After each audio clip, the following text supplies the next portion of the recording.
장 22절부터 27절까지의 말씀입니다. 구약 성경 1154면에 있습니다.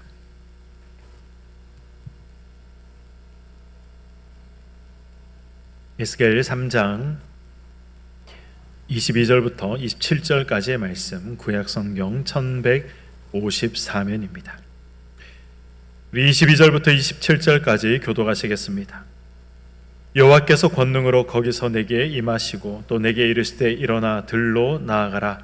내가 거기서 너와 말하리라 하시기로 내가 일어나 들로 나아가니 여호와의 영광이 거기에 머물렀는데 내가 전에 그발 강가에서 보던 영광과 같은지라. 내가 곧 엎드리니 주의 영이 내게 임하사 나를 일으켜 내 발로 세우시고 내게 말씀하여 이르시되 너는 가서 내 집에 들어가 문을 닫으라. 너 인자야 보라, 우리가 내 위에 줄을 놓아 너를 동여 매리니 내가 그들 가운데에서 나오지 못할 것이라. 내가 내 혀를 내 입천장에 붙게 하여 내가 말 못하는 자가 되어 그들을 꾸짖는 자가 되지 못하게 하리니 그들은 패역한 족속임이니라. 그러나 내가 너와 말할 때에 내 입을 열리니 너는 그들에게 이르기를 주 여호와의 말씀이 이러하시다 하라. 들을 자는 들을 것이요 듣기 싫은 자는 듣지 아니하리니 그들은 반역하는 족속임이니라. 아멘. 네, 우리 오늘 제목은 말씀의 제목은 들이 있으십니까? 라는 제목입니다. 들이 있으십니까? 이게 무슨 내용인가? 말씀을 통해서 함께 살펴보도록 하겠습니다. 하나님은 우리가 지난 시간에 살펴봤던 것처럼, 그리고 또 지금까지 살펴봤던 것처럼 에스겔을 선지자로 부르시고, 또 지난 시간에 하나님은 에스겔을 파수꾼으로 부르셨습니다. 그리고 이스라엘이 듣든지 아니 듣든지 그들을 향해서 하나님께서 전하라 하신 말씀을 이제 에스겔을 통해서 이제 하나님께서 말씀하기를, 또 에스겔이 말하기를 원하셨습니다. 그래서 이 하나님의 말씀을 들고 이스라엘 백성들 가운데, 이 남유다 백성들 가운데 가라라고 하나님께서 말씀을 하십니다. 그러나 오늘 본문의 말씀을 우리가 보시면 조금 이상하다. 왜 지난 시간까지 하나님께서 말씀하셨던 말씀과 오늘 이 본문의 말씀과 왜 180도 다른 그런 분위기가 느껴지는 것일까? 이런 이제 생각을 해볼 수가 있습니다. 왜냐하면 정말 이 180도 다른 내용이 기록이 되어 있기 때문에 그렇습니다. 그 내용이 무엇입니까? 지금 하나님께서 에스겔에게 쉽게 말하면 잠시 사역을 보류해라. 내가 너에게 말한 그것을 잠시 멈춰라 라고 하나님께서 지금 말씀을 하고 계신 것입니다. 22절 말씀을 보시면 하나님께서 에스겔에게 일어나 들로 나가라. 내가 거기서 너와 말하리라. 이렇게 하나님이 말씀을 하십니다. 에스겔에게 들로 가라 라고 말씀을 하시죠. 사실 이 말씀은 어떻게 보면 의아한 말씀입니다. 아니 이게 뭐 이상한가 라고 생각을 할 수도 있겠지만 왜 하나님께서 들로 가라 라고 말씀하시는가? 아니 하나님께서 말씀하실 일이 있다면 지금처럼, 지금 이 에스겔이 이 들에 있는 게 아니잖아요. 지금 에스겔은 이 포로로 끌려온 남유다 사람들이 살고 있는 이 포로 정착촌에, 이 델아빕이라는 이 포로 정착촌에 그들이 살고 있었고, 지금 이 에스겔도 포로 정착촌에서 하나님의 말씀을 듣고 있는 것입니다. 지금 이 자리에서 하나님이 말씀하셔도 되는데 왜 하필이면 하나님께서 들로 나가라고 하시는가? 이런 의문을 가질 수가 있는 것이죠. 그래서 충분히 에스겔은 하나님 들로 왜 가야 됩니까? 하나님 지금처럼 이곳에서 말씀하시면 되지 않습니까? 충분히 이런 이야기를 하나님께 할 수 있습니다. 그러나 에스겔은 하나님께 왜 지금 말씀하지 않으십니까? 왜 들로 가야 합니까? 이런 이야기들, 이런 생각들을 하지 않습니다. 23절을 보시면 에스겔은 하나님의 지시에 순종해서 그래서 들로 나가죠. 이러한 순종의 자세는 이 에스겔의 삶을 통해서 여러 곳에서 우리는 확인을 할 수가 있습니다. 이런 삶의 자세, 바로 이것이 이 에스겔의 삶의 자세였고, 그리고 또 그가 하나님의 사람으로서 하나님의 일을 감당하는 자세였던 것입니다. 에스겔은 하나님의 지시에 하나님 왜 해야 합니까? 하나님 그 일을 해야 하는 이유가 무엇입니까? 그러한 것들을 묻지 않았습니다. 단 한 번도 거기에 대해서 의문을 가지지 않았습니다. 에스겔은 하나님께서 무엇을 명하시든지 그 명령이 이해되든 이해되지 않든 무조건 순종을 했던 것이죠. 에스겔이 하나님의 말씀에 절대적으로 순종할 수 있었던 이유가 무엇일까요? 물론 하나님께서 말씀하시니 순종해야 하는 것 당연한 것 아닌가, 이렇게 이제 생각을 할 수도 있겠지만, 그러나 에스겔이 하나님의 말씀에 철저하게 순종할 수 있었던 이유, 왜 해야 합니까? 이유가 무엇입니까? 라고 묻지 않고 하나님이 말씀하시니 나는 행한다 라고 생각할 수 있었던 중요한 이유는 에스겔이 바로 이 종과 주인의 의식이 있었기 때문에 그렇습니다. 하나님은 나의 주인이고 나는 하나님의 종이다 라는 이러한 이 사실을 그가 명백하게 알고 있었기 때문에 가능했던 것이죠. 종의 가장 큰 미덕이 무엇입니까? 주인의 지시에 무조건적으로 순종하는 것이 종의 가장 큰 미덕이 아니겠습니까? 주인이 무엇을 지시하든지 그 지시가 이해가 되든지 이해가 되지 않든지 순종하는 것이 이 종에게 있어서 가장 큰 미덕이 되는 것이죠. 우리도 이런 마음이 있어야 된다. 하나님이 우리의 주인님이시고 우리는 하나님의 종이다 라는 사실을 신앙생활하는 사람들 중에 모르는 사람이 사실 누가 있겠습니까? 그러나 우리는 이유를 따져 묻습니다. 하나님 왜 해야 합니까? 하나님 이유가 무엇입니까? 그렇게 우리가 이유를 따져 물으면서 우리가 순종하는 것에 주저할 때가 너무나도 많이 있지 않습니까? 그래서 우리가 할 수 없는 것에 대해서 이런저런 이유를 갖다 붙이는 경우가 얼마나 많이 있습니까? 아니 목사님, 하나님께서 우리에게 생각할 수 있는 이성을 주셨지 않습니까? 하나님께서 우리에게 자유의지를 주셨지 않습니까? 그렇다면 우리가 왜 해야 합니까? 이유가 무엇입니까? 충분히 우리가 이성적으로 물어볼 수 있는 것 아닙니까? 따져볼 수 있는 것 아닙니까? 행동으로 우리가 옮기기 전에 그러한 것들을 하나님 앞에 물어볼 수 있는 것 아닙니까? 이렇게 생각할 수 있습니다. 저에게 물어보실 수도 있습니다. 틀린 말이 아닙니다. 맞습니다. 그러나 주인의 명령 앞에서 이 자기의 자유의지를 굴복시키는 것이 바로 이 종이 가져야 하는 가장 중요한 자세가 되어야 하는 것이죠. 우리가 잘 알고 있는, 그리고 또 우리가 작년에 살펴봤던 호세아 선지자를 한번 기억해 보시기 바랍니다. 하나님은 호세아 선지자에게 음란한 여인을 아내로 맞이해라 라고 하나님이 말씀을 하십니다. 호세아 선지자는 하나님 왜 그런 여자를 제 아내로 맞이해야 됩니까? 그렇게 이유를 따져 묻지 않았습니다. 그는 하나님께서 말씀하셨으니 음란한 여인을 아내로 맞이했습니다. 그 음란한 여인이 결혼한 후에 어떻게 합니까? 다른 남자와 부정을 저지르기 위해서 호세아를 떠나지 않습니까? 하나님은 호세아에게 또 어떻게 하십니까? 다시 그 여인을 데리고 오라라고 말씀을 하시죠. 호세아 입장에서 본다면 정말 치욕적인 그리고 정말 감당하기 어려운 그런 일이 아닐 수가 없습니다. 그런데 호세아는 하나님이 말씀하셨으니 거기에 대해서 이유를 묻지 않았습니다. 토를 달지 않았습니다. 그대로 순종했던 것이죠. 에스겔도 마찬가지입니다. 에스겔은 단 한 번도 하나님께서 왜 이렇게 말씀하시는가에 대해서 이의를 제기하지 않았습니다. 그대로 순종했던 것이죠. 호세아도 에스겔도 이유를 묻지 않고 순종했던 이유가 무엇입니까? 자신들이 하나님의 종이다라는 사실을 명확하게 알고 있었기 때문에 그렇습니다. 하나님이 시키시면 이유를 묻지 않고 나는 하나님의 명령대로 순종한다.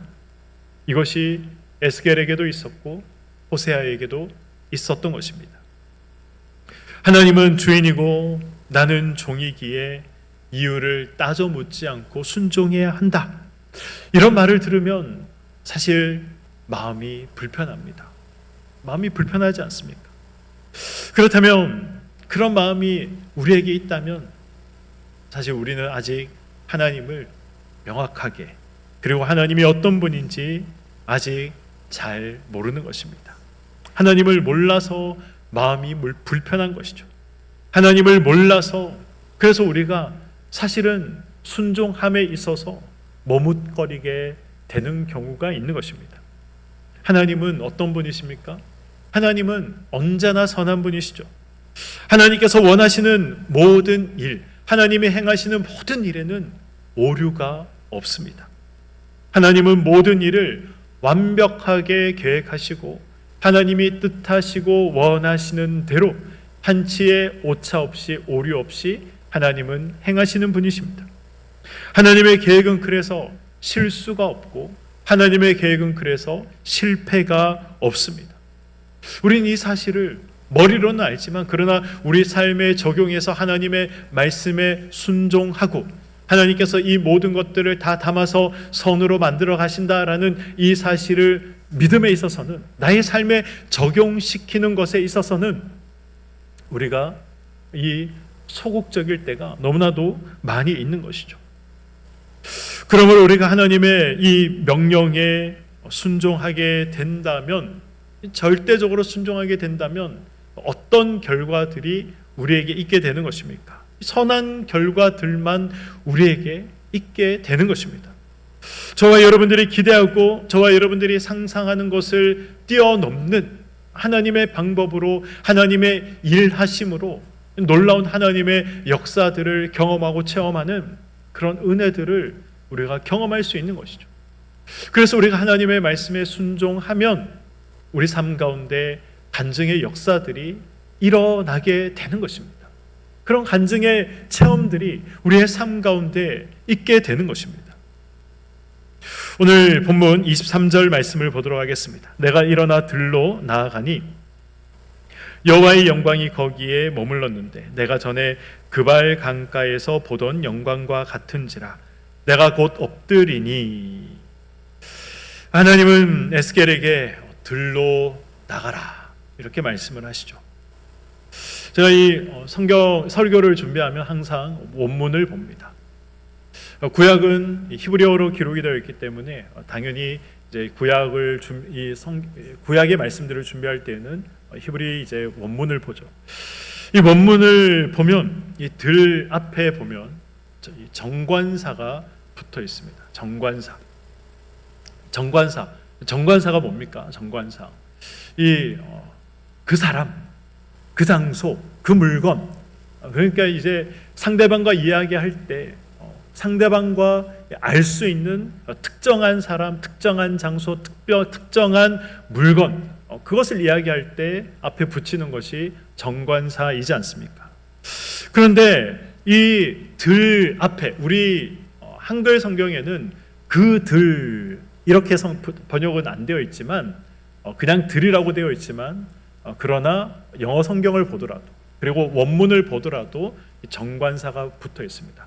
그 들에 가라 라고 말씀을 하고 있는 것이죠.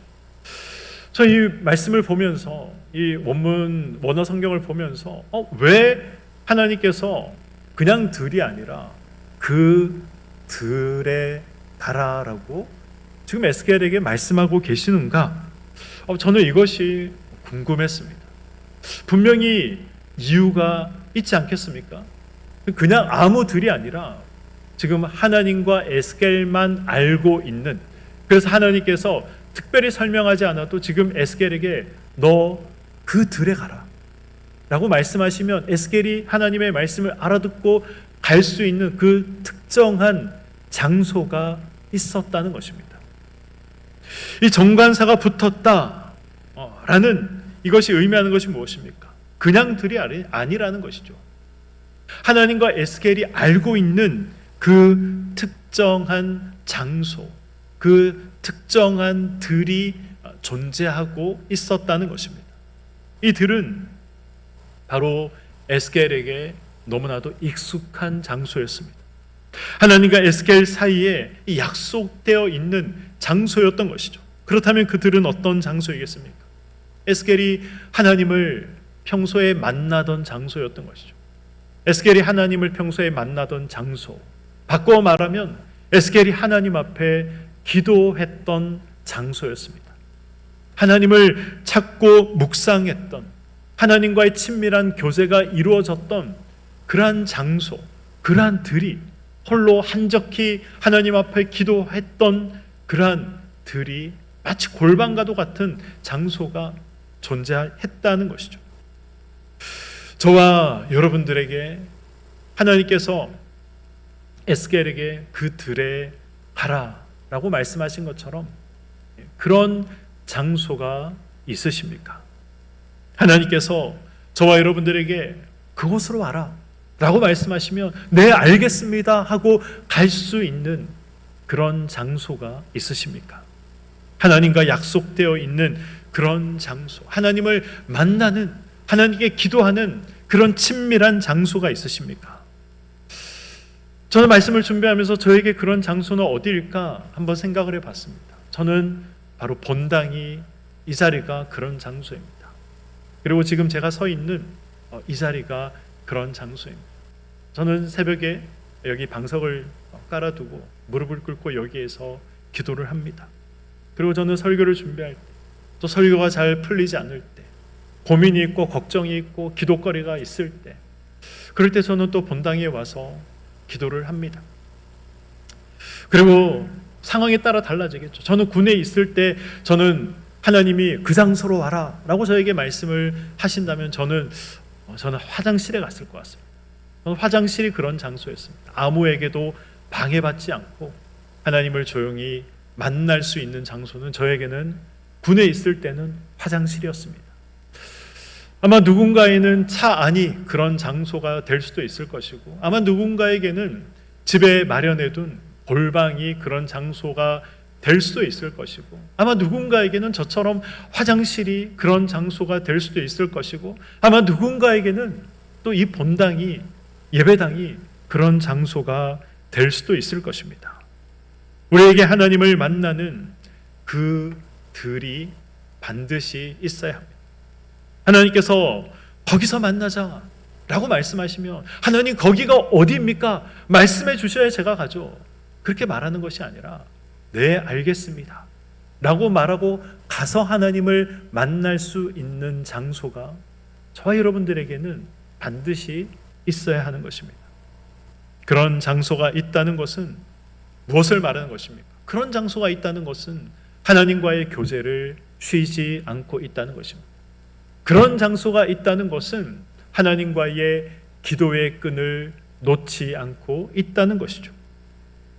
그런 장소가 있다는 것은 하나님과의 친밀함을 증거하고 있는 것입니다. 하나님께서 에스겔에게 말씀하신 그 들이 있으십니까? 없다면 오늘부터라도 만드시기 바랍니다. 어디라도 좋습니다. 화장실이라도 좋고 차 안이라도 좋고 하나님을 조용히 만날 수 있는 그러한 그 들을 만드시기를 소망합니다. 에스겔이 하나님의 말씀에 순종하여 그 들에 갔더니 그랬더니 무엇이 임했습니까? 하나님의 영광이 그곳에 임했습니다. 사랑하는 성도 여러분, 사실 따지고 보면 죄로 물든 이 세상에 하나님의 영광이 임할 그런 적합한 장소는 사실 아무데도 없습니다.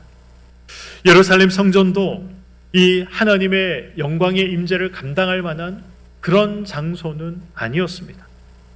예루살렘 성전이 영광스러운 장소가 된 이유, 하나님의 임재의 장소가 된 이유, 그런 이유가 무엇입니까? 하나님께서 영광으로 그곳에 머물러 주셨기 때문에 그런 것이죠. 하나님을 간절히 찾는 자, 하나님을 예배하는 자가 그곳에 있었기 때문에 하나님께서 그곳에 영광으로 임재해 주셨던 것입니다.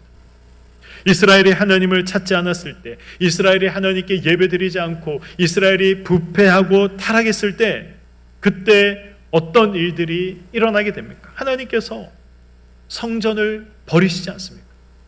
하나님께서 그 성전을 무너뜨리지 않습니까? 더 이상 성전에 하나님의 영광은 임하지 않았습니다.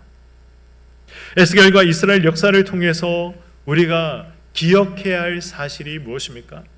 하나님의 영광이 머무는 유일한 자리는 의인이 있는 자리라는 것입니다. 순종하는 자들이 있는 자리라는 것입니다. 그곳에 하나님의 영광이 임하는 것입니다. 베들레헴 마국간은 너무나도 누추하고 너무나도 지저분한 그런 장소였습니다. 우리가 성탄 연극 때, 그리고 또 성탄 카드에 이 마국간이 너무나도 아름답게 그려져 있고 또 아름답게 표현되고 묘사되기 때문에 베들레헴 마국간 하면 막연히 우리가 이 아름다운 장소로 생각하지만, 그곳은 이 소똥 냄새, 말똥 냄새, 이 나귀 똥 냄새로 가득한 그런 지저분하고 더러운 곳이었습니다. 그러나 한 여인의 철저한 순종이 있는 자리였습니다. 아버지 뜻에 철저히 순종하여 하늘의 영광을 버리고 이 땅에 오신 예수 그리스도께서 누우셨던 자리였습니다. 그래서 가장 누추하고 가장 더러운 자리였지만, 그러나 그 자리는 가장 영광스러운 하나님의 영광의 임재가 있었던 장소가 될 수 있었던 것이죠. 교회가 아무리 화려하고 예배가 아무리 장엄하다 하더라도 그 자리에 하나님의 말씀에 온전히 순종하는 사람, 하나님을 사모하는 사람, 그런 사람이 없다면 그곳에 하나님의 영광은 없는 것입니다. 하나님의 임재는 없는 것이죠. 하나님의 영광이 나에게 머물고 하나님의 영광이 우리 교회에 머물기 위해서는 어떻게 해야 합니까? 사모하는 자가 되어야 하는 것입니다. 말씀에 순종하는 자가 되어야 하는 것입니다. 그렇지 않으면 하나님의 영광의 임재는 우리 교회에, 또 저와 여러분들에게 일어날 수, 있을 수 없는 것입니다. 하나님을 사모하는 저와 여러분이 되기를 소망합니다. 하나님의 말씀에 순종하는 저와 여러분들이 되기를 소망합니다. 그래서 하나님께서 우리 교회 가운데 두신 촛대가 옮겨지지 않고 예수님이 다시 오실 그날까지 하나님 영광의 임재가 저와 여러분의 삶 가운데, 또 우리 교회 가운데 예수님이 다시 오실 그날까지 함께 있기를 간절히 소망합니다. 24절에서 26절 말씀을 보겠습니다. 주의 영광이 내게 임하사 나를 일으켜 내 발로 세우시고 내게 말씀하여 이르시되 너는 가서 내 집에 들어가 문을 닫으라. 너 인자야, 보라, 무리가 내 위에 줄을 놓아 너를 동여매리니 내가 그들 가운데에서 나오지 못할 것이라. 내가 내 혀를 내 입천장에 붙게 하여 내가 말 못하는 자가 되어 그들을 꾸짖는 자가 되지 못하게 하리니 그들은 패역한 족속임이니라. 아멘. 이 24절 말씀을 보시면 하나님은 에스겔에게 너는 가서 내 집에 들어가서 문을 닫으라 라고 말씀하십니다. 하나님께서 지금까지는 가서 내 말을 전하라 라고 말씀하셨는데, 이제는 집에 들어가서 문을 걸어 잠그라 이렇게 말씀하고 계신 것이죠. 이유가 무엇입니까? 25절을 보시면 무리들이 에스겔을 줄로 동여 맬 것이기 때문이다. 사람들이 너를 포박할 것이기 때문이다 라고 말씀하고 있습니다. 이 에스겔 선지자가 얼마나 자기 동족들에게 미움을 받으며 얼마나 자기 동족들에게 고난당할 것인가, 이것을 하나님께서 말씀하고 계신 것이죠. 에스겔을 줄로 동여맬 이 사람들, 그들은 누구입니까? 1차, 2차 바벨론의 침공에 의해서 포로로 끌려온 남유다의 사람들이었습니다. 에스겔과 같은 민족들이었습니다. 대부분은 어떤 사람들입니까? 대부분 이 계층이 낮은 사람들이 끌려온 게 아니죠. 끌려온 사람들은 대부분 정치 지도자들, 종교 지도자들이 끌려왔습니다. 이들이 왜 에스겔을 박해합니까? 에스겔이 예루살렘의 멸망을 예언하기 때문에 그런 것이죠. 그들의 죄를 지적하기 때문에 에스겔을 싫어하고 그래서 그를 핍박했던 것입니다. 이어지는 26절을 한번 보시기 바랍니다. 하나님은 이 에스겔의 혀를 입천장에 붙게 해서 이 말 못하는 자가 되게 하실 것이다. 이 말씀을 기록을 하고 있습니다. 이런 말씀들이 어떻게 본다면 너무 이상하지 않습니까? 아니 언제는 하나님께서 지금 이스라엘 백성들에게 가서 하나님이 하신 말씀들을 전하라 그렇게 말씀하시고서는 이제는 하나님이 말을 하지 못하도록 혀가 입천장에 붙어서 말을 하지 못하게 하신다. 아니 이게 무슨 말씀이냐, 무슨 내용이냐, 그렇게 우리가 생각할 수 있습니다. 왜 하나님은 에스겔의 혀를 입천장에 붙게 하셔서 이 이스라엘 백성들이 하나님의 말씀을 듣지 못하게 하시는 것입니까? 이 패역의 결과, 이 그들의 고집의 결과가 어떤 것인지 이스라엘 백성들이 알도록 하나님은 이 에스겔의 입술을 닫게 하시는 것입니다. 하나님의 말씀이 선포되었음에도 불구하고 그들이 듣지 않았습니다. 그들이 듣지 않으니 하나님께서 어떻게 하십니까? 징계하시죠. 심판하십니다. 봐라, 너희들이 듣지 않으니 내가 심판하는 것이다. 너희들이 듣지 않으니 내가 징계하는 것이다. 이것이 너희들의 다 죄값이다. 너희들이 에스겔의 말을 듣고 돌아봤다면, 너희들이 수많은 선지자들의 말을 듣고 돌이켰다면 이런 일은 없었을 것이다. 너희들이 죄를 심었으니 이 죄에 대한 열매를 너희들이 먹는 것이다. 이것을 하나님께서 알게 하시기 위해서 잠시 동안 에스겔의 입술을 닫게 하셨던 것입니다. 바벨론 포로로 끌려온 이스라엘이 가장 듣고 싶은 그런 메시지는 무엇일까요? 포로로, 저와 여러분들이 지금 포로로 끌려갔다고 생각을 해보시기 바랍니다. 그렇다면 우리가 듣고 싶은 말은 무엇이겠습니까? 이제 곧 우리가 이 포로의 삶이 아니라 나라가 다시 부강해지고 그래서 우리가 다시 고향에 돌아갈 것이다. 그런 이야기들을 가장 듣고 싶지 않겠습니까? 반대로 가장 듣기 싫은 메시지는 무엇이겠습니까? 아예 이제 나라가 쫄딱 망해서 이제 나라가 사라져서 우리는 영원히 포로로, 바벨론의 포로로 살아가야 한다.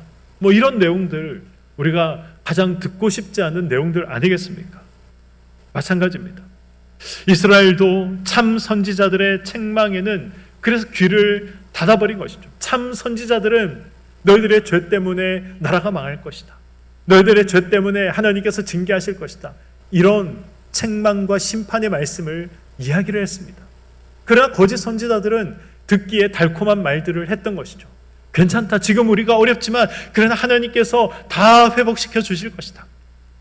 우리가 하나님의 선택받은 선민이기 때문에 저 이방 민족들은 하나님께서 다 쓰러뜨리고 무너뜨려 주실 것이다. 이런 듣기에 달콤한 말들을 했던 것입니다. 어떤 말들을 더 듣고 싶겠습니까? 어떤 말들을 더 믿고 싶겠습니까? 거짓 선지자의 말들, 달콤한 말들, 내가 듣고 싶은 말들, 그런 말들을 이 남유다 사람들이 듣고 싶었던 것이죠. 그래서 하나님의 책망과 경고의 메시지를 듣지 않았던 것입니다. 책망의 메시지가 들리지 않는 것, 심판의 메시지가 들리지 않는 것, 이 이스라엘의 이 사실은 이 환영할 일이 아닌 것이죠. 심판의 메시지가 들리지 않고 그들에게 이 책망의 말씀이 들리지 않는 것은 사실 굉장히 불행한 일입니다. 굉장히 두려운 일입니다. 오늘날 우리도 마찬가지 아니겠습니까? 우리도 책망의 말씀을 듣고 싶은 사람이 많이 없습니다. 죄를 지적하는 말씀을 듣고 싶지 않습니다. 주일날 와서 잘 된다, 복이다, 뭐 이런 말씀만 듣고 싶지, 회개해라, 그건 죄다, 그렇게 하면 안 된다. 하나님이 노하신다. 그렇게 살면 안 된다. 그런 말씀을 듣기를 원하는 사람이 누가 있겠습니까?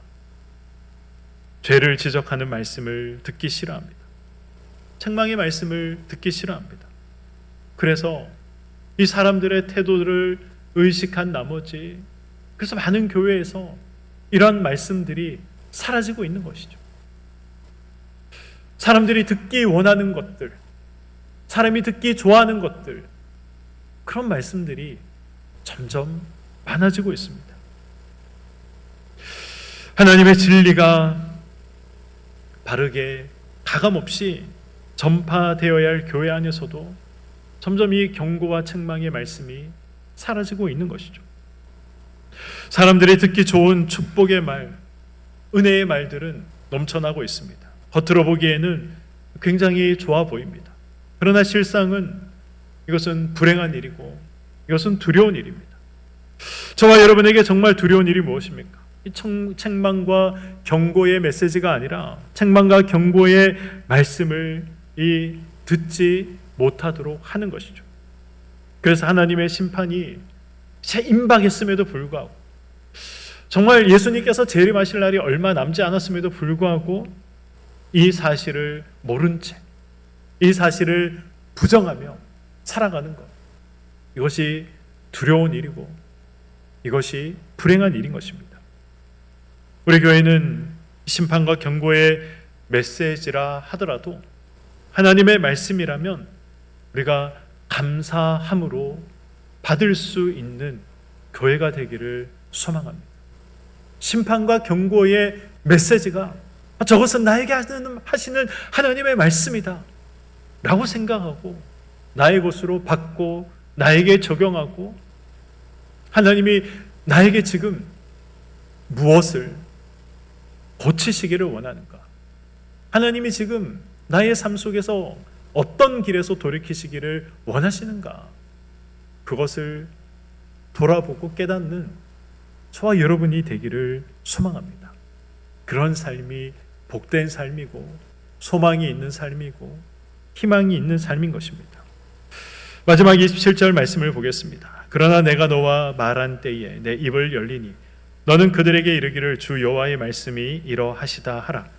들을 자는 들을 것이요 듣기 싫은 자는 듣지 아니하리니 그들은 반역하는 족속임이니라. 아멘. 하나님께서 이때가 되면 에스겔의 입을 열어서 말씀을 하십니다. 여기서 27절 말씀에서 우리가 주목해야 할 사실은 에스겔이 하나님의 이 말씀을 증거할 때에 들을 자도 있지만 듣지 않을 자도 있다는 것입니다. 특별히 이 이스라엘이 이 말씀을 듣지 않는 반역하는 족속, 27절 제일 하반절에 보시면 어떻게 되어 있습니까? 그들은 반역하는 족속이다라고 하나님께서 에스겔에게 말씀하고 계십니다. 그들은 반역하는 족속이다. 이 말씀을 우리가 유추해서 본다면 들을 자도 있고 듣지 않을 자도 있다. 그리고 그들은 반역하는 족속이다. 이 말씀을 우리가 넓게 생각해 본다면 어떤 말씀입니까? 이스라엘 백성들은 말씀을 대부분 듣지 않는 자들이라는 거죠. 대부분 듣지 않는 자. 그들 중에 극소수만이 내 말을 들을 것이다. 지금 27절은 그 말씀을 하고 있는 것입니다. 아주 극소수의 사람, 아주 극소수의 사람들, 그들에게 전하라라는 것입니다. 사람들은 베드로가 한번 설교하자 이 수천 명이 회개하고 예수께 돌아온 이러한 역사들, 그리고 또 우리 초대교회들, 1907년 평양 대부흥 또는 원산 대부흥, 이러한 대부흥의 놀라운 은혜의 역사들이나 또 우리가 60년, 70년대를 거치면서 한국교회에 있었던 놀라운 대부흥의 역사들을 생각하면서 그런 이 대부흥의 놀라운 역사들만이 성공적인 이 사역이다, 성공적인 이 교회의 이 일들이고 하나님의 역사들이다라고 생각을 합니다. 그러나 타락한 인간은 본성적으로 하나님을 거부하게 되어 있습니다. 물론 하나님께서 특별하게 역사하시는 그런 경우들도 있죠. 베드로의 설교를 듣고 수천 명이 한 번에 돌아온 그런 역사와 같이, 평양 대부흥이나 원산 대부흥의 은혜의 역사들과 같이 그런 특별한 하나님의 간섭으로 인해서 그렇게 일어나는 놀라운 부흥의 역사들도 물론 있습니다. 그러나 그것은 일반적인 하나님의 역사는 아니다라는 것을 우리가 알 필요가 있습니다. 예수님을 한번 보시기 바랍니다. 말씀이신 예수님, 말씀 자체이신 예수님께서 이 땅에 오셔서 사람들에게 말씀을 하셨습니다. 말씀 자체이신 예수님이 말씀을 증거하셨음에도 불구하고 어떻습니까? 12 제자를 포함해서 예수님의 제자들이라고 하면 겨우 120명 남짓한 사람들이었습니다. 물론 그보다 더 많은 사람들, 성경에 기록된 예수님께 병을 고침받아 그리고 또 구원을 받았다라고 선언한, 예수님이 선언하신 그런 사람들이 있지만, 예수님께 말씀을 들었던 수십만의 사람들, 예수님을 만났던 수없이 많은 사람들, 예수님의 사역들을 보고 듣고 또 오병이의 기적과 같은 그런 기적들을 체험했던 수많은 사람들, 그런 사람들이 다 예수님을 믿은 것은 아니지 않습니까? 그래서 우리가 어떻게 해야 됩니까? 그래서 우리가 포기해야 될까요? 듣지 않는다고 해서, 우리가 아무리 전하고 아무리 이야기한다고 하더라도 사람들이 외면하고 듣지 않는다고 해서 포기해야 될까요?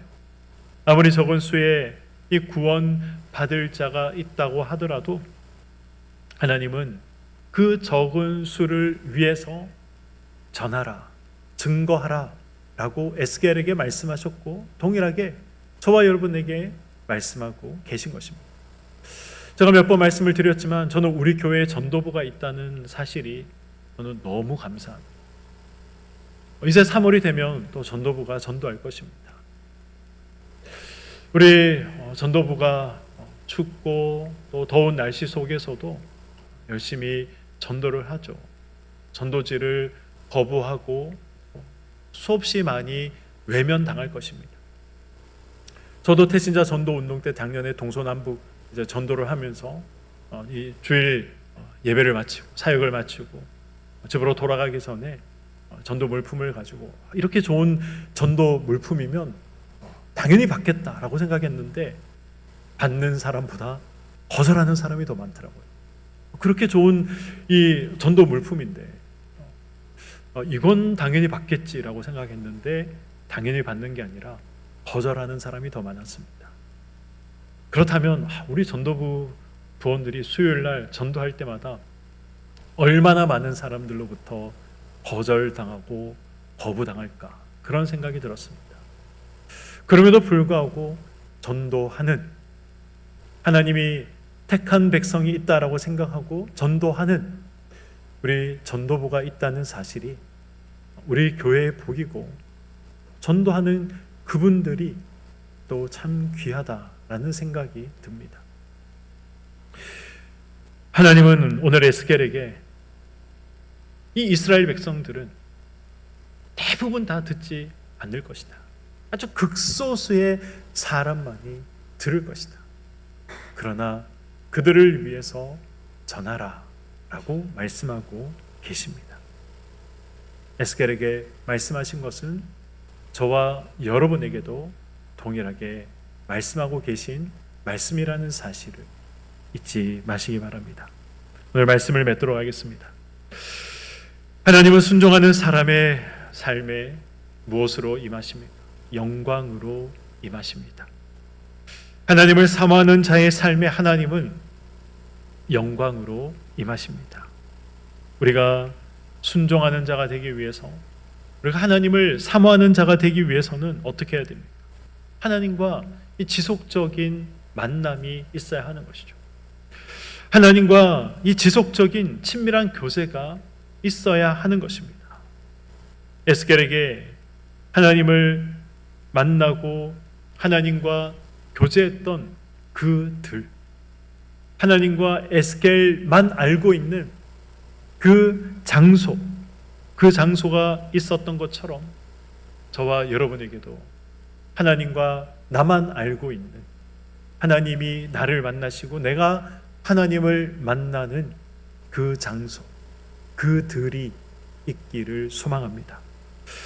그들 하나님을 조용히 독대하는 그 장소를 가지시는 저와 여러분이 되어야겠습니다. 그래서 하나님께서 그 장소에서 만나자, 거기서 만나자 말씀하시면 그곳에 나아가서 하나님의 영광의 임재를 경험하고 세상이 감당하지 못할 자로 세상을 살아가는 저와 여러분의 삶이 되시기를 주님의 이름으로 간절히 축원드립니다. 아멘. 기도하겠습니다.